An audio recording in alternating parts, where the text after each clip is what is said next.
Hey everyone, welcome to our podcast, Unpacking Desire. I'm Cole Romano, And I'm Braden Parker. and today we've got two sources here, and we're just going to kind of talk about porn and its effects and kind of how they compare, contrast with the two articles we will be talking about today. So, I am going to be kind of the side of Young People, Sexuality, and the Age of Pornography by Christina Massey. And I'm going to be Self-Assessed Effects of Pornography Use on Personal Sex Life by Goran Colette. Yep. So we're gonna start unpacking it and just talking about it.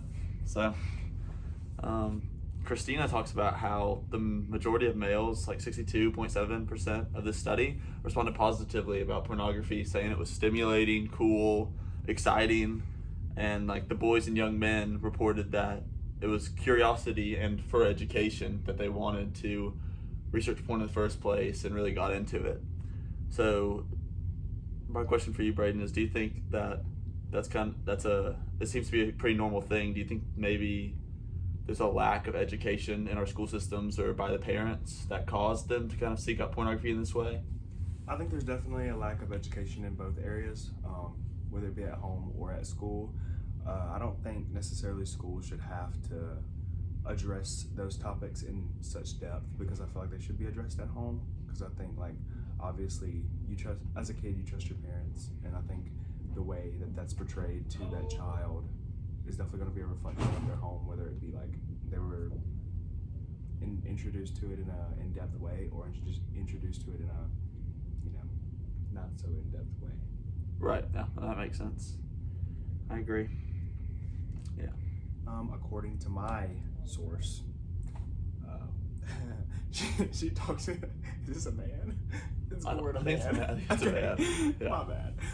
He talked about, he studied Norwegian adults, and he examined their self-reported experiences with pornography and its effects on their relationships sexually. He noted that some people reported positive and negative effects. Some of the positive being it enhanced their sexual arousal or improved communication with partners. And one of the negative ones was their dissatisfaction in the bedroom, which were like unrealistic expectations with their sex life. I feel like these are very straightforward, but my question for you would be like, do you think these effects go across the board with all ethnic groups, or is it with certain, they have different like effects, if that makes sense? That's a good question. I mean, I feel like culture would probably affect you in some ways, but I'm not honestly too sure how it would affect you, because I think it'd be less ethnicity and probably more just culture. Because I don't really see how like ethnicity per se alone would really influence it. But honestly, I'm not too sure about that. I'm not too well versed in that. Do you think that both the like two accounts we just had said that it was self-reported? Do you think that makes these findings more subjective and less like actually objective fact, because it's people reporting like, the positive effects, for example, or even the negative ones? Like, how trustworthy do you think they are if people are reporting them themselves? That's a good question. In one hand, there's like, yes, like coming from a person who I guess has experienced it, I'd be like, okay, well, yeah, I mean, I do believe them because they've experienced it firsthand. But it's also like, we all have different thought processes, and the way we explain things is different. Like, one thing could sound really bad just by changing one word. So that's kind of a hard question to give a yes or no to. So I'm gonna stay like neutral on this one and just be like, yes and no. It depends. I agree, because also like I also think shame might have a factor in it. Like if I'm reporting something, like I might not want to make something seem as bad. Definitely. So I don't know. But yeah. Another thing about my from my source, and this one wasn't I don't think it was self-reported, but I'm not sure of that.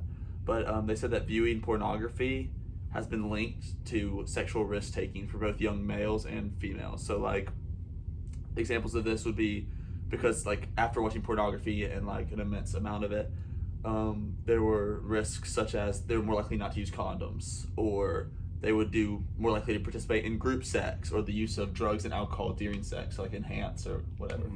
So obviously that sounds like dangerous, and I don't really know if I have a good question about that one, but like, just what do you think about that kind of?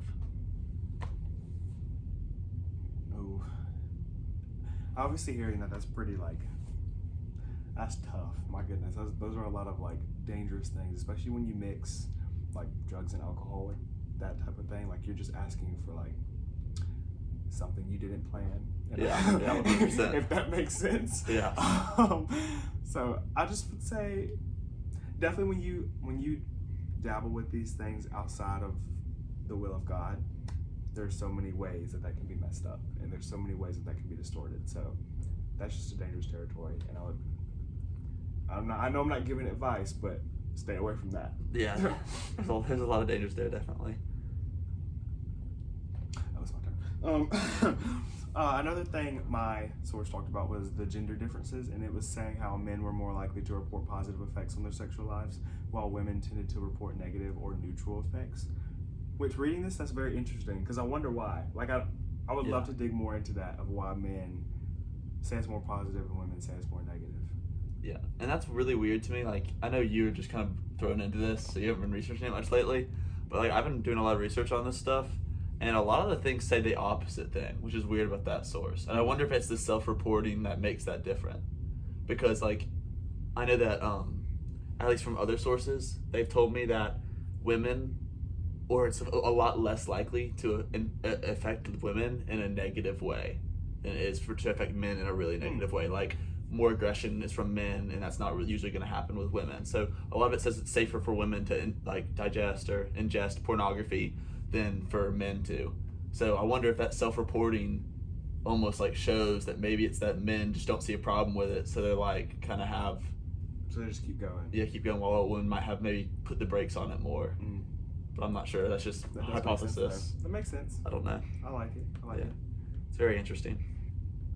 But yeah, for me, they studied some young Croatians, I think is how you say it. It's a people group, and that the viewing pornography was correlated to sexual pleasure being like a lot more important than caring about the other people.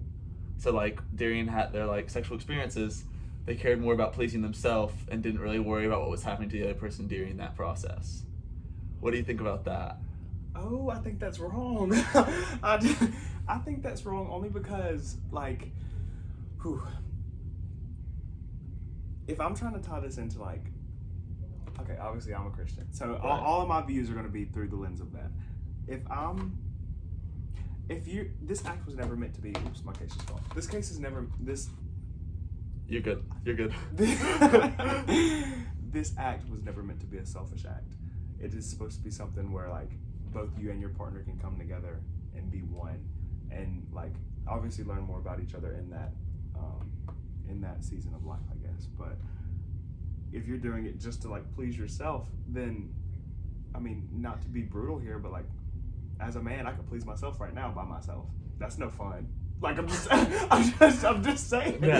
Like, Well, see, and my thing about it is that like, what if you're so like focused on yourself and what's happening to you? I'd be worried about consent for the other person. As like, you know, because consent's an ongoing thing. Like it's not, you can say no at any point, like even during stuff. So that's a problem. Like, because if you only care about that, you're not really caring about the other person. Or like if they're getting injured somehow, you know what I'm saying? Exactly. Like there's a lot of things that could happen, and when you're so focused on yourself, I'd be really worried about the other person in that. So that's pretty scary. And it's like, it's not the glue that holds a marriage together, but it's also like a big part of you and your significant other's like relationship. Like that is a big part. You both need it. Let's just be honest here. So. Yeah. Oh. You got something? Oh, another thing my source talked about was relationship quality. It says for some individuals, pornography use was associated with lower relationship quality, while others saw no significant impact. In general, the study suggested that the effect of pornography on relationships may depend on factors like communication, sexual compatibility, and personal values. Wow. Okay. 1 second now. Let me cook up a question here.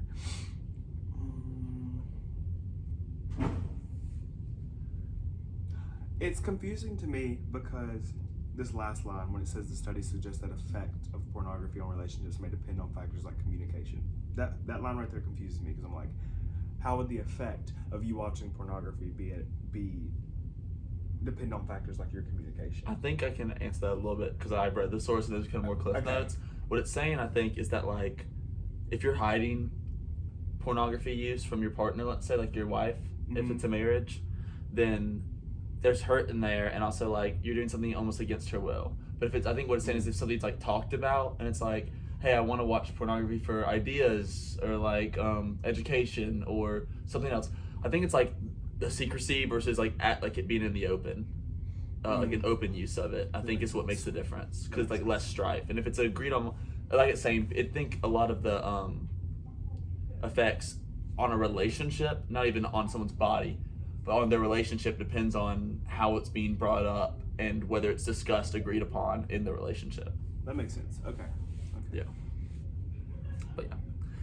And then like that's another, I think, subjective kind of thing, because it varies from relationship to relationship, and I think opinions can change on that too, even in a relationship that might have once wanted it.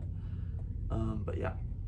So and one of the studies, actually, this is kind of, I touched on this earlier with the consent thing, being worried about that, but another thing, like objective kind of thing that they were seeing here, was that young men exhibited a lack of concern regarding certain sex acts being painful for their partners. Like it says that other studies found like a similar pattern of lack of care and emotional attachment in pornography consumers. So like pornography was almost making them less emotionally attached during sex and more just caring about the physical, and that was them again seeking pleasure over the other person's feeling. And it gets worse, because it says that like young men reported a lack of concern for like I won't get too explicit in our podcast, but it was like different forms of sexual acts, and when consent was not given, they would just say that they would just let it happen anyway, and then say it was an accident, like, oh, I slipped or something like that, and still like kind of just do it anyway, because all they cared about was pleasing themselves. Yeah. So with all this like kind of being brought up, and I'm trying to think of like kind of a different question, because like obviously that's not good, like that's like it's a violation of consent. So like how would you feel, let's say you hypothetically, you had a daughter or a son, and they were dating someone who had like an intense past with this kind of like pornography consumption, and like it was open, they were very honest about it, but it was something they were also like continuing to do. If you had like a daughter or son and they were like asking you like, hey dad, should I date this person, what would be your concerns, and kind of like, do you think this is like a big factor in that? Okay, well, I'm just gonna say hypothetically, like it's my daughter coming to me asking should she date a guy that's struggling with this. I wouldn't automatically be like no, because of the pornography, because I don't see this as a factor of, I don't see this like one thing as a factor of being like, yeah, you should date him, or yeah, you shouldn't. It's what comes after that. So if he's a guy who, let's just say he's talking to me about it and he's opened up, okay, well that's already like a very like green flag for me, because I'm like, okay, he's obviously not trying to hide this. Right. He obviously wants help if he's saying something. Like that's a good thing. But it's also like, if he's going back willingly and just kind of thinking, oh, it doesn't matter, then that's a problem. I'll be like, no, you shouldn't date him, because he's not trying to like do better. He's not trying to better himself in any way. He's just being complacent. If there's complacency, I would definitely be like, no. If there's him trying to grow, I would definitely be like, you can consider this. Like this isn't a bad thing, but you also need to talk to him, and you also need to wait until he has people in his life that can help him. Because yeah. I wouldn't want my daughter to be the person that he's leaning on. She's not his wife. That's right. Yet. And number two, it's just, as a girl, you can't fully understand what the guy's going through with this certain situation. Just as like a guy can't fully understand what a girl's going through with this situation. We have different hearts. We have different, like we're just different. We're built different. So those would be my two concerns, and that's probably something I would sit down and talk to both of them about. Yeah. Before. I think that's really good. Yeah. And then I think another thing that if I was in that situation is also like making sure your daughter, if you decide yes, like clear boundaries are set before. Mm-hmm. Because there's, at least from what it seems, a consensus is, even if it's not with everyone, there is an increased risk involved in people who like protecting, which is becoming a large percent of the population. So like it is going to be a hard thing to avoid, especially probably going forward as AI and also just like internet expansion in general. Mm-hmm. But yeah, I think clear boundary setting will probably also be a good thing. I agree with that. Yeah. So very key. Yes. Do you have anything else in yours, or was that kind of like the last point? That was last. No, this is the last one. perceptions of pornography. So some see porn as a tool for enhancing sexual pleasure, and others view it as a potential source of harm or unrealistic expectations. I guess my question for you would be, which category would you fall into? And if you need me to reread it, I will. Could you reread it for me one more time? Yes. So some see porn as a tool of enhancing sexual pleasure, and others view it as a potential source of harm or unrealistic sexual expectations. Okay, so like, I would say I can go like kind of more objective and then my subjective Christian view. Like objective, I see both sides in a way. Like if porn was specifically used for like education, I still don't know if I'd agree with it, because I think it definitely like I think it objectifies women and also men depending on who's watching and what you're kind of watching. So I think there's a lot of dangers in it, and also like the porn industry, I don't agree with. I think it's profiting on a lot of people's really lack of consent and other things. Like I've heard really bad horror stories about that, so I don't like that in general. But I understand people maybe saying that it maybe like they're using it to try to spice up their sex life or something like that.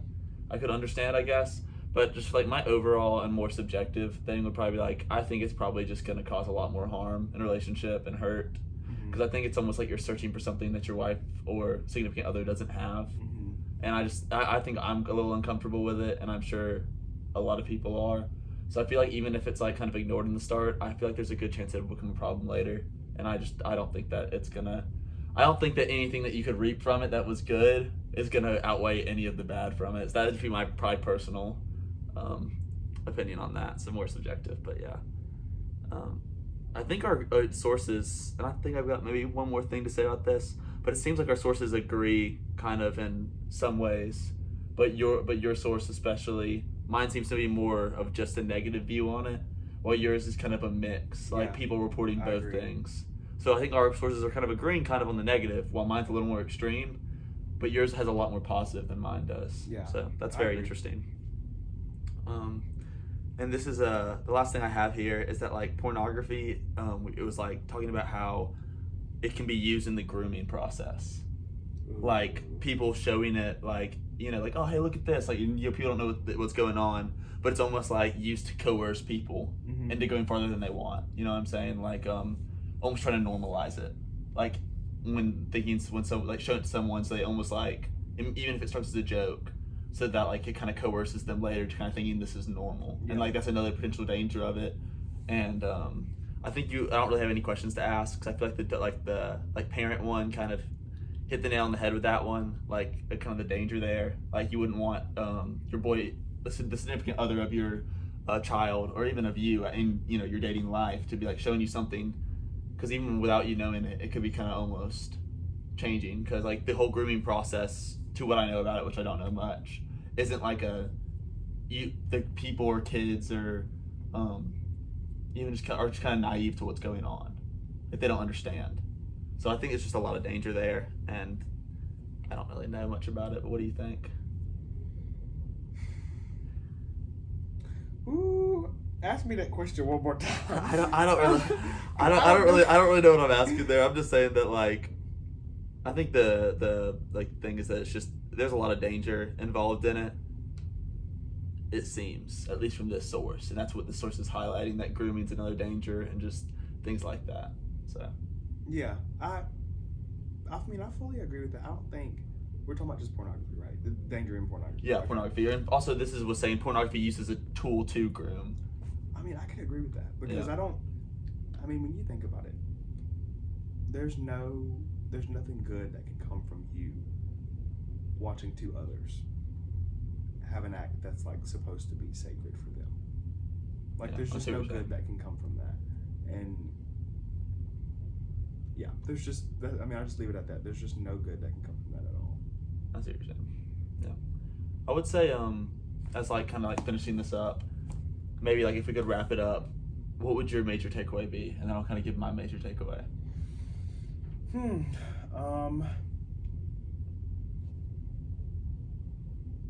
I think one of my major takeaways would be definitely not to shy away from this topic, because it's a hard topic to talk about, but you also not shying away from it in the sense of educating yourself, because as somebody who wants kids one day, there's a possibility that both, like if I have girls and guys, like both could be introduced to pornography, and that's something that I would probably have to talk to my kids about. And honestly, like I want to be educated. I want to be educated with it before they are introduced. Therefore, that I can set the boundary with them. Like I can not introduce them to it, but I can set that boundary with them so they know and they're not like confused when somebody like at school or in a locker room or something shows that, and they're like, they're not confused. Yeah. They have that, I guess, one up on that. So like that doesn't have to be something that they struggle with, or even if it is something that they struggle with, I can be there with them and understand. I guess. So I understand what you're saying. I think I agree. Like the major takeaways for me will be very similar. Just that there's real danger in it, and we need, as parents, future parents, and as people who it could be just pop up on a tab now, need to be very aware of the danger, so that we can help others and help ourselves to kind of steer away from it. And then also just like you said, to be able to educate your kids so that you're the first one that they're like, it's not like there's no feeling of I'm alone, I'm doing something weird. They're like, I can talk to dad about this. Just like this is something that I don't have to be afraid of because dad's talked to me about this before. So it shouldn't be weird, that kind of thing. That's right. So that's kind of it. This is the first episode of Unpacking Desires with Cole and Braden. That's right.